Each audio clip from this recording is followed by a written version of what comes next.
नमस्कार दोस्तों, this is Sunil Kushwaha और आज हमें हमारे आदित्य श्रीवास्तव के साथ वन रक्षक आदित्य श्रीवास्तव 7 साल के वन रक्षक और प्रेजेंट में सब इंस्पेक्टर।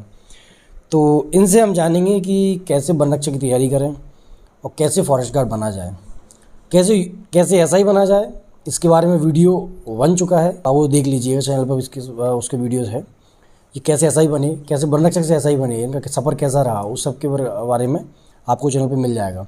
लेकिन ये जो वीडियो है कि कब एमपी फॉरेस्ट गार्ड की नई वैकेंसी आ सकती हैं, क्योंकि आपको पता है कि प्रमोशन भी चालू हो गए हैं फॉरेस्ट गार्ड में। अभी पिछले महीने हमारे ज़िले में प्रमोशन हो चुके हैं और जो रिटायरमेंट की डेट बढ़ाई गई थी 60 से 62 साल करी गई थी। तो उसमें क्या था कि अब पहले रुके हुए थे 2 साल, क्योंकि डेट बढ़ा दी गई थी, रिटायरमेंट होना था, वो रुक गए थे। लेकिन अब 2 साल हो चुके हैं, तो अब वो भी रिटायरमेंट उनका भी हो चुका है, प्रमोशन साथ में रिटायरमेंट, तो काफ़ी वैकेंसी खाली हो रही है। तो आज सर स्वागत है आपका हमारे चैनल पर, और कैसे हो आप? धन्यवाद सुनील सर, बहुत अच्छा हूँ मैं। सभी साथियों को नमस्कार मेरा, सभी व्यूअर्स को। इसके बाद जैसा कि सर ने बताया और बहुत सही बताया ये कि फॉरेस्ट गार्ड की दोबारा वैकेंसी आने वाली हैं, और कारण भी यही है। एक तो प्रमोशन हो गए हैं, दूसरा रिटायरमेंट्स होने वाले हैं, और जहाँ तक है चुनाव से पहले शायद आ सकती हैं, अन्यथा चुनाव के बाद जो नेक्स्ट ईयर है हमारा, कन्फर्म है, उसमें एक कन्फर्म है ये वैकेंसी आना। दिसंबर जनवरी के आसपास आपका ये नोटिफिकेशन आ जाएगा इसका, फॉरेस्ट गार्ड की वैकेंसी का। अब उसके लिए करना क्या है, कोई भी वैकेंसी है जिसकी आपको तैयारी करनी है, बहुत अच्छा समय तब होता है जब लगभग उस वैकेंसी में 6 महीने बचे हों। क्योंकि अगर आप 6 महीने पहले तैयारी शुरू करते हैं तो, और अगर आपने रेगुलर अपनी तैयारी को रखा, तो ये डेफिनेट है कि आप वैकेंसी ले जाओगे। और तैयारी एक बार करो, लेकिन ऐसी करो कि बस उससे अपना काम हो जाए। ऐसा ना हो कि हम तैयारी में बने ही रहें, अब नेक्स्ट बार की तैयारी कर रहे हैं, फिर नेक्स्ट बार की तैयारी कर रहे हैं। तो फॉरेस्ट गार्ड की कैसे करें तैयारी, इसके बारे में मैं बताना चाहूँगा। इसको उतार देते हैं एक सेकंड। देखिए, फॉरेस्ट में जहाँ तक मेरा ख्याल है 5 सब्जेक्ट आते हैं ना, अभी 5 आते हैं, हिंदी, इंग्लिश, मैथ, जी के साइंस, और मैथ आता है, जी के आता है, और साइंस आता है, हाँ जनरल साइंस आता है। तो ये एग्ज़ाम मेरे हिसाब से मेहनत से ज़्यादा ना स्ट्रेटजी का एग्ज़ाम है। इसमें अगर आपने एक बार सही रणनीति लगा ली और उस तरीके से पढ़ लिया, तो आप ले जाओगे, बहुत आराम से ले जाओगे। मतलब इसमें कोई आपको वैसी पढ़ाई नहीं चाहिए, पीएससी या यूपीएससी लेवल की, कि आप 10-10 घंटे पढ़ रहे हो, बिल्कुल नहीं चाहिए। आप बाकायदा अपनी ज़िंदगी को जिए, आराम से मौज करिए, साथ साथ में डेली रेगुलर आप 4 से 5 घंटे पढ़ाई के लिए निकाल लीजिए। 5 घंटे या 6 घंटे, अगर आप 6 घंटे निकाल रहे हैं तो बहुत आइडियल है। इससे ज़्यादा की बिल्कुल ज़रूरत नहीं है। अगर कोई ज़्यादा पढ़ रहा है तो मैं तो उल्टा मना करूँगा उसको कि ना पढ़े। आराम से रात को पूरी नींद लें अपनी, दोपहर में 1-2 घंटे नींद लें, और सुबह शाम अपना पढ़ने का टाइम टेबल बनाएं। इसके अलावा अगर आप कोई कोचिंग जाते हैं, करते हैं, तो बहुत अच्छी बात है। ठीक है, कर रहे हैं तो अच्छा है, नहीं कर रहे हैं तो कोई दिक्कत नहीं है। आप खुद की तैयारी से आराम से, अगर आप टेबल पर केवल बैठ रहे हैं ना 6 घंटे और रेगुलर हैं, तो आप पक्का निकाल ले जाएंगे वैकेंसी को। मैं मतलब ये बात लिख के दे सकता हूँ कि अगर आप ईमानदारी से कह दें कि मैंने पिछले 6 महीने तैयारी करी है, तो आपका एग्ज़ाम पक्का निकलेगा। ठीक है, तो अब करना कैसे है? सबसे पहले से मैं बता दूं आपको, मैथ सबसे स्कोरिंग सब्जेक्ट है ये, क्योंकि इनमें गलती की गुंजाइश नहीं होती। अगर आपने at a time question solve किया और आपका आंसर आ गया, और वो अगर ऑप्शंस में है, तो वो 99.9% है कि वो आपका आंसर वही होगा।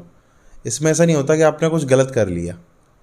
हालांकि आप थोड़ा, मतलब कभी कभी जोड़ घटा में माइनर मिस्टेक हो जाती है, पर उसके लिए क्या है, थोड़ा हम एक्टिव रहें, और इसके लिए पहले मॉक लगा रखें। अगर मॉक हमने पहले लगा लिए, प्रैक्टिस हमारी अच्छी है, तो वो गलतियाँ नहीं होती हैं। तो सबसे स्कोरिंग है मैथ। हिंदी के बारे में ऐसा है, देखिए हिंदी जो इनमें आती है, पहले तो इन एग्ज़ाम्स में मेरे सबसे बहुत टफ हिंदी नहीं आती है, बहुत बेसिक आती है। लेकिन उस बेसिक को कैसे अपन को क्लियर करना है, या अपन ज़्यादा से ज़्यादा स्कोर कैसे करें, क्योंकि इंग्लिश आता है ना, इसमें इंग्लिश में हम इतना स्कोर नहीं कर पाते हैं। तो हमको हिंदी में, मैथ में उतना स्कोर करना है कि हम उसको कवर अप कर पाएँ। हिंदी के लिए आप देखिए, कोई भी एक स्टैंडर्ड बुक लीजिए, जैसे लूसेंट हुई।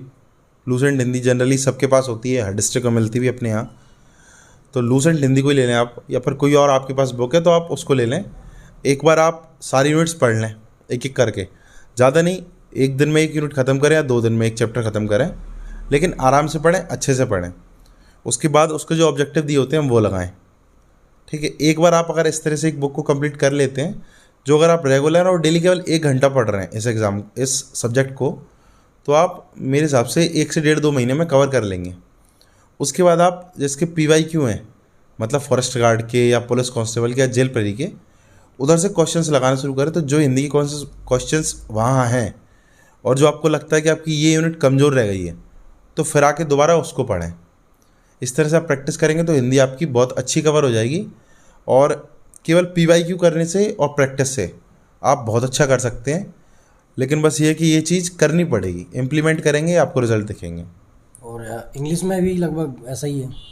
हाँ, इंग्लिश के लिए भी यही है, पर इंग्लिश के लिए मैं वही है, चूँकि हम MP बोर्ड से हैं, हमारी इंग्लिश इतनी अच्छी होती नहीं है, तो एक आध बार कोचिंग कर लें अगर आपका बेस कमज़ोर है तो। और बेस अगर आपका अच्छा है तो कोई दिक्कत नहीं, आप 1-2 बुक लें, प्रैक्टिस करें। बस यही है। देखो मैं बताऊं, इंग्लिश हुई, हिंदी हुई, मैथ है, इनमें क्या है, आपको प्रैक्टिस का गेम है पूरा। एक्चुअल में GS में सिलेबस क्या होता है, काफ़ी वास्ट होता है, फैला हुआ। आप कितना भी पढ़ लें उसके बाद भी आप ये नहीं कह सकते कि मैं 20 के 20 क्वेश्चन कर दूंगा। पर अगर आपने एक बार हिंदी को अच्छे से पढ़ लिया है तो आप कह सकते हैं कि मैं 20 में से 18 तो लेके आऊँगा। अगर आपने इंग्लिश को पढ़ लिया तो आप इंग्लिश में भी कह सकते हैं। इंग्लिश को आपने एक बार, क्योंकि इनका कोर्स बड़ा लिमिटेड है, इतने ज़्यादा क्वेश्चंस नहीं आ सकते। 1-2 क्वेश्चन आउट ऑफ सिलेबस जाते हैं, मतलब किसी के भी जा सकते हैं, वो आपने कितना भी अच्छा पढ़ा है तब भी आपके गलत हो सकते हैं। लेकिन उसको छोड़ के आप लगभग 90% मार्क्स ला सकते हैं इसमें, हिंदी में, इंग्लिश में और मैथ में। तो ये आप कर सकते हैं, इसलिए ये मैं कह रहा हूँ स्कोरिंग है। इसमें आप ये कोशिश करें कि आप ज़्यादा से ज़्यादा पढ़ लें ताकि आपका हो जाए।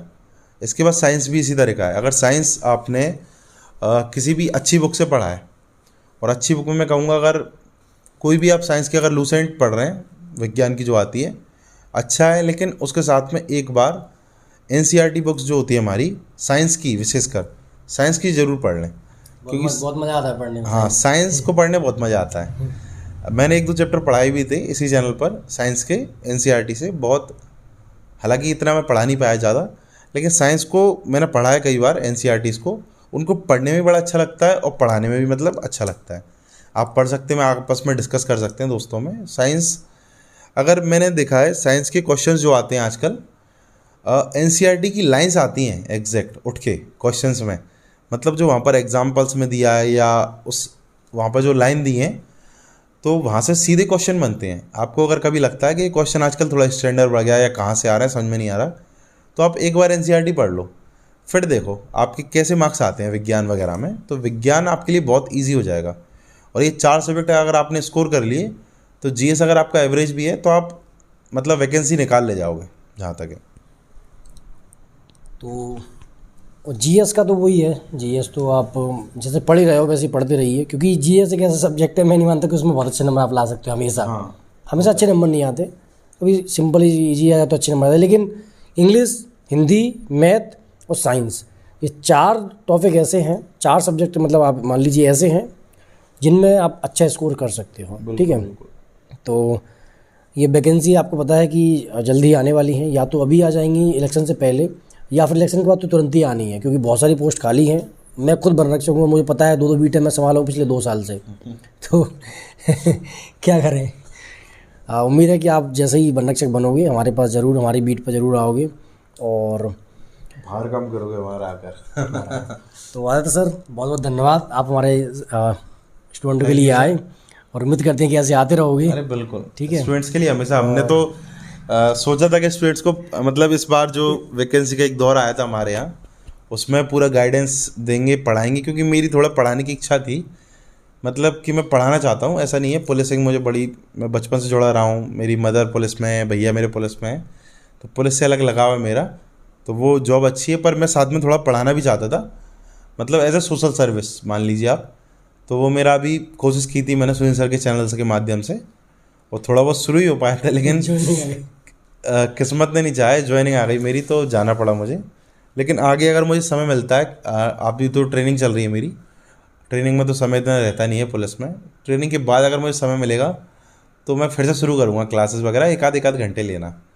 तो उस समय मैं थोड़ा बहुत गाइड कर दिया करूँगा आपको, देखेंगे उस समय जुड़ पाए तो आप लोगों से जुड़ेंगे, अन्यथा मैं आपसे इस तरह से जुड़ा रहूँगा। जब भी छुट्टी मिलती है यहाँ आऊँगा, तो अश्विनी सर के चैनल के माध्यम से आपसे ज़रूर मुलाकात होगी।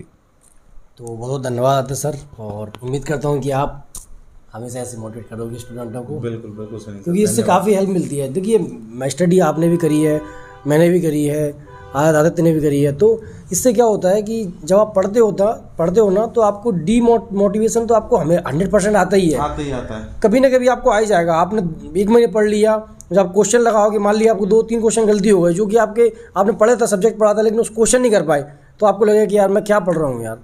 तो उस टाइम आपको ये जो वीडियोज़ हैं आदित्य सर की, ये आपको काफ़ी मोटिवेट करेंगे, और इन वीडियो को आप देखते रहिएगा, बार बार आप देखोगे तो आपको अच्छा लगेगा। ठीक है, तो आदित्य सर बहुत बहुत धन्यवाद एक बार फिर से, और उम्मीद करता हूँ कि आप ऐसे ही आते रहोगे। बिल्कुल सर, बिल्कुल।